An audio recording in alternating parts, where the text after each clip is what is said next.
दोस्तों, एक गांव में एक परिवार रहता था। उस घर में 5 लोग थे। बाप हमेशा बीमार रहता। अचानक एक दिन ऐसा आया कि बाप का इंतकाल हो गया। बाप इस दुनिया को छोड़ करके चला गया। 3 दिन तक पड़ोसियों ने खाना भेजा। माँ ने कुछ दिन तक जैसे तैसे करके बच्चों को खिलाया। फिर घर में फाके पड़ने लगे और कई दिन भूखे रहने की वजह से 8 साल का बेटा भी बीमार पड़ गया। 5 साल की बच्ची ने माँ के कान में धीरे से पूछा, माँ, भाई कब मरेगा? माँ ने जब 5 साल की बेटी से ये सुना तो माँ तड़प गई और कहा, ऐसा क्यों पूछ रही है? बच्ची ने मासूमियत से जवाब दिया, माँ, भाई मरेगा तभी घर में खाना आएगा ना।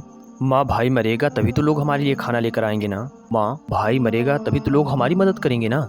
दोस्तों, इस कहानी को सुनाने का मकसद किसी को परेशान करना नहीं, बल्कि ये बताना है कि सदका खैरात सिर्फ रमज़ान या ईद का मोहताज नहीं है। आपके माल में गरीबों का भी हक है, इसलिए अपने आस पड़ोस के गरीबों की मदद ज़रूर करें। और अगर ये कहानी आपको अच्छी लगी तो हमारे चैनल को सब्सक्राइब ज़रूर कर लें। मिलते हैं फिर किसी नए टॉपिक के साथ। तब तक के लिए अल्लाह हाफिज़।